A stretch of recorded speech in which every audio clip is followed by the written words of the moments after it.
Hello അസ്സലാമു അലൈക്കും welcome back. അപ്പോൾ ഇന്നത്തെ റെസിപ്പി വളരെ സിമ്പിളായിട്ട് നല്ല ഹെൽത്തി ആയിട്ടുള്ളൊരു റെസിപ്പി ആയിട്ടാണ് വന്നിട്ടുള്ളത്. അപ്പോൾ അതെങ്ങനെ തയ്യാറാക്കുന്നത് നോക്കാം. അപ്പോൾ അതിന് വേണ്ടിയിട്ട് ഞാൻ ആദ്യം തന്നെ ഒരു ഫ്രൈ പാൻ എടുത്തിട്ട് അതിലേക്ക് ഉപ്പിട്ട് വേവിച്ചെടുത്തിട്ടുള്ള വെള്ളക്കടലയാണ് എടുത്തിട്ടുള്ളത്.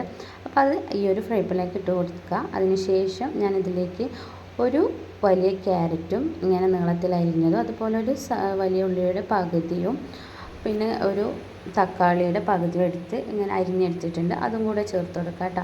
പിന്നെ ഇതിലേക്ക് മസാലപ്പൊടികളായി ചേർത്ത് കൊടുത്തിട്ടുള്ളത് നമ്മുടെ ചാറ്റ് മസാലയും, അതുപോലെ തന്നെ കുറച്ച് കുരുമുളക് പൊടിയും, പിന്നെ ആവശ്യത്തിനുള്ള ഉപ്പും കൂടെ ചേർത്ത് കൊടുത്തിട്ട് നല്ലപോലെ ഒന്ന് മിക്സ് ആക്കിയിട്ട് എടുക്കണം കേട്ടോ.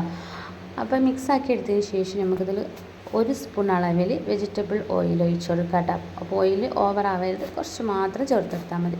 ഇനി നമുക്ക് ജസ്റ്റ് ഒന്ന് ഇതൊന്ന് നമ്മൾ ലോ ഫ്ലെയിമിലിട്ടിട്ട് ഒന്ന് കുക്ക് ചെയ്തെടുക്കാം കേട്ടോ. അപ്പോൾ ഓവറായിട്ട് കുക്ക് ചെയ്തെടുക്കണ്ട, കാരണം ഇതിൽ വെള്ളക്കടലൊക്കെ നല്ലപോലെ വേവിച്ചെടുത്തിട്ടുള്ളതാണ് കേട്ടോ ഞാൻ. പിന്നെ ഇതിൽ ക്യാരറ്റ്, സവാള, തക്കാളി, ഇതിൻ്റെ ഒരു ചെറിയൊരു പച്ചപ്പ് കഴിക്കുമ്പോൾ ഒരു പച്ചപ്പ് വേണ്ടല്ലോ എന്ന് വിചാരിച്ചിട്ട് ആ ഒരു പച്ചപ്പ് പോകാൻ വേണ്ടിയിട്ട് ഞാൻ ജസ്റ്റ് ഒന്ന് വാട്ടിയിട്ടെടുക്കുന്നുണ്ട് കേട്ടോ. അപ്പോൾ ഒരുപാട് ഓവറായിട്ട് കുക്കാക്കണ്ട, ജസ്റ്റ് ഒന്ന് കുക്കാക്കി എടുത്താൽ മതി കേട്ടോ. അപ്പോൾ ഈ ഒരു റെസിപ്പി നമ്മൾ വെയിറ്റ് ലോസ് ഒക്കെ ചെയ്യുന്ന ആൾക്കാർക്കൊക്കെ പറ്റുന്ന നല്ല അടിപൊളി റെസിപ്പിയാണ് കേട്ടത്.